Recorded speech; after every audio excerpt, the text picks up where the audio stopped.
उत्पाद में 6.4% की वृद्धि होने का अनुमान है और वित्त वर्ष 2026 में यह वृद्धि 6.3 से 6.8% के बीच रहने की संभावना है। आज संसद के दोनों सदनों में वित्त मंत्री निर्मला सीतारमण द्वारा प्रस्तुत आर्थिक सर्वेक्षण में यह अनुमान लगाया गया। आर्थिक सर्वेक्षण में इस बात पर बल डाला गया कि घरेलू अर्थव्यवस्था की बुनियाद मजबूत बनी हुई है, जिससे संतुलित राजकोषीय समेकन और स्थिर निजी खपत है। इसमें उल्लेख किया गया है कि देश ने कृषि और सेवा क्षेत्र द्वारा समर्थित स्थिर आर्थिक विकास प्रदर्शित किया है। उपभोक्ता मूल्य सूचकांक के अनुसार खुदरा मुद्रास्फीति वित्त वर्ष 2024 में 5.4% से घटकर अप्रैल से दिसंबर 2024 में 4.9% हो गई है। खाद्य कीमतों में दबाव आपूर्ति श्रृंखला व्यवधानों और मौसम की स्थिति में अनिश्चितताओं जैसे कारकों से प्रेरित है। सब्जियों की कीमतों में मौसमी कमी और खरीफ की फसल की आवक के साथ वित्त वर्ष 2025 की चौथी तिमाही में खाद्य मुद्रास्फीति में नमी आने की संभावना है।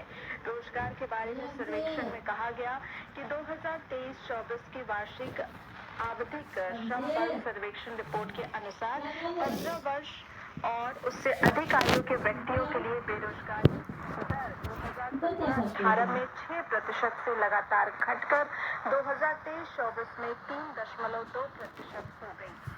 मुख्य आर्थिक सलाहकार डॉक्टर नागेश्वरन ने आज संसद में पेश आर्थिक सर्वेक्षण पर संवाददाताओं से कहा कि भविष्य का क्षेत्र कृषि और सकल घरेलू उत्पाद की वृद्धि में कृषि क्षेत्र के योगदान को 0.75% से बढ़ाकर 1% करने की पर्याप्त गुंजाइश है। श्री नागेश्वरन ने कहा कि बाजार ताकतें शिक्षा की गुणवत्ता बढ़ा सकती हैं। उन्होंने 2047 तक विकसित अर्थव्यवस्था का दर्जा हासिल करने के लिए सामाजिक रूप से जिम्मेदार निजी क्षेत्र की आवश्यकता पर बल दिया।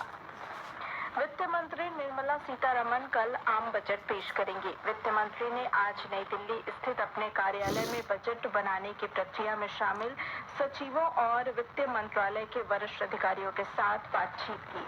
राष्ट्रपति द्रौपदी मुर्मू ने कहा कि विश्व भर में अस्थिरता के बीच भारत आर्थिक, सामाजिक और राजनीतिक स्थिरता के एक स्तंभ के रूप में दुनिया के सामने उदाहरण पेश कर रहा है। राष्ट्रपति ने यह बात आज संसद भवन में लोकसभा और राज्यसभा की संयुक्त बैठक को संबोधित करते हुए कही। प्रधानमंत्री और भाजपा के वरिष्ठ नेता नरेंद्र मोदी ने कहा है कि राजधानी दिल्ली के तेजी से विकास के लिए डबल इंजन की सरकार जरूरी है। श्री मोदी ने आज नई दिल्ली के द्वारका में एक जनसभा में कहा कि दिल्ली के लोग ऐसी सरकार चाहते हैं जो गरीबों के लिए घर बनाने, दिल्ली को आधुनिक बनाने और हर घर नल से जल पहुंचाने जैसी आकांक्षाओं को पूरा कर सके।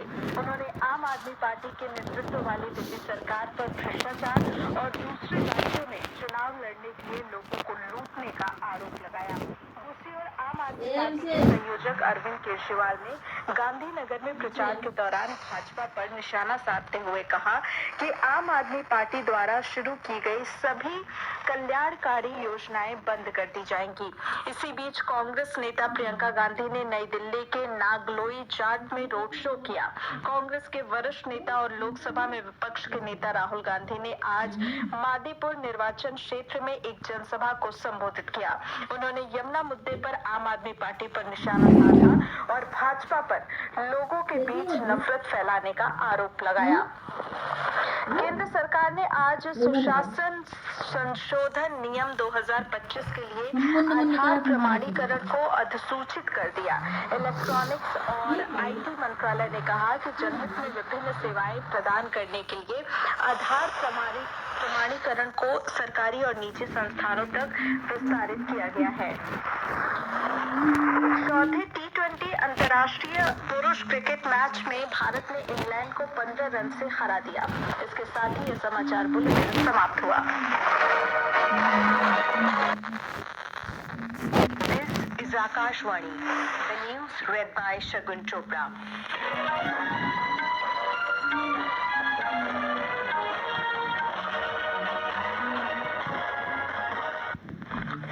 India India's real GDP is estimated to grow by 6.4% in the financial year 2025, and the growth is likely to range between 6.3 to 6.8% in the next financial year.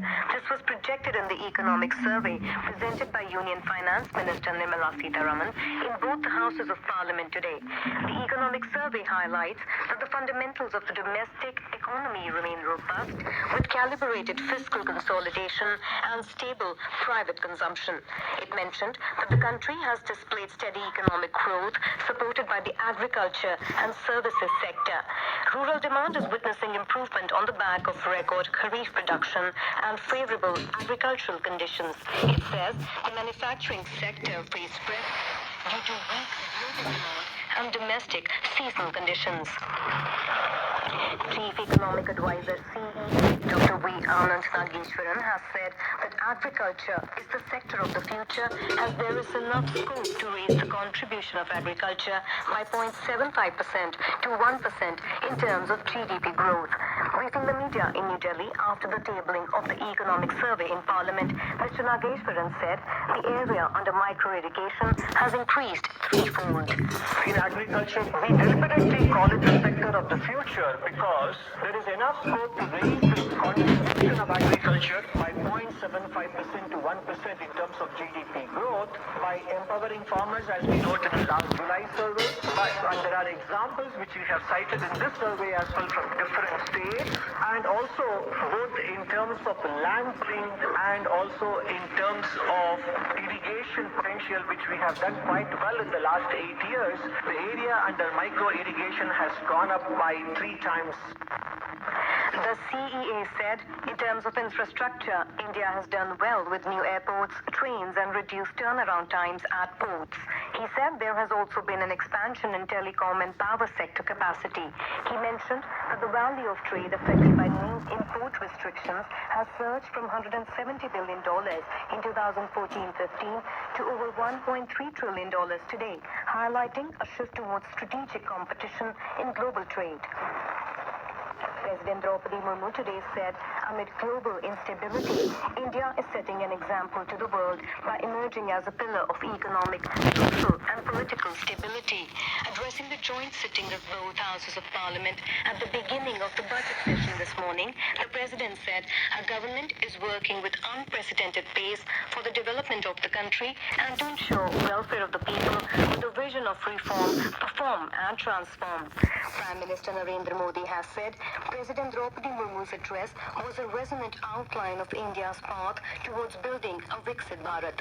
In a social media post, the Prime Minister said President Murmu highlighted initiatives across sectors and underscored the importance of all-round as well as futuristic development. Finance Minister Nirmala Sitharaman will present the Union Budget for the financial year 2025-26 tomorrow, marking her 8th consecutive budget. The Lok Sabha and the Rajya Sabha will discuss the motion of thanks on the President's address on Monday.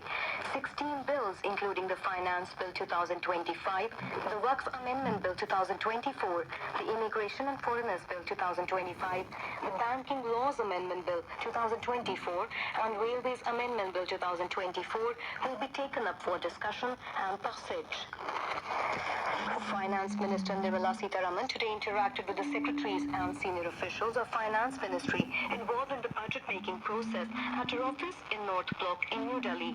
Minister of State for Finance, Pankaj Chaudhary, also participated in the meeting.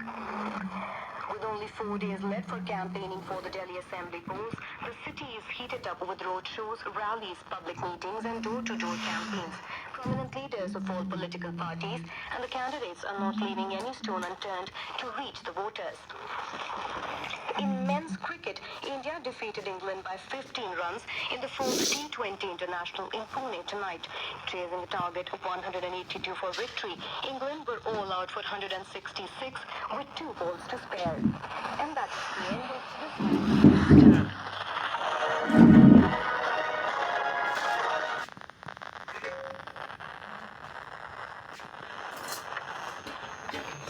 ये आकाशवाणी का प्रयागराज केंद्र है। Medium wave 292.4 metre यानी 1026 kilohertz और FM 100.3 megahertz पर।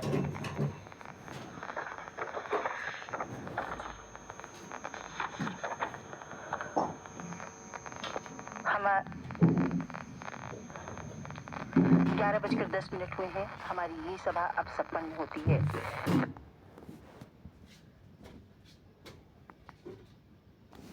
FM 100.3 megahertz पे के सौजन्य से ये समाचार दुनिया विलेखन और चलचित्र से दुनिया विलेखन और ये नहीं थे बस वेबसाइट पर यूट्यूब पर तो मेरे ही खबरों से समाचारों से यही उद्देश्य और कल बजट जैसा कि बताया कि कल राष्ट्रपति जी बजट प्रस्तुत करेंगे। भारतीय बजट बाद तक श्रवण करने के लिए टिप्पणियाँ और सुझावों का स्वागत। जैन जय बंदे जय भारत माता हम नमो भगवते श्री वासुदेवाय हम नमो भगवते श्री चित्रगुप्ताय भारतवर्षस्य उन्नतिं भवेत् उन्नतिं चतुर्भाषणं सर्वमानवानां उन्नतिं भवेयुः उन्नतिं च शतसहस्रम् उन्नतिं च सद्भावना। भारत के लाल हम आओ चलें साथ मिलकर कदम बहुत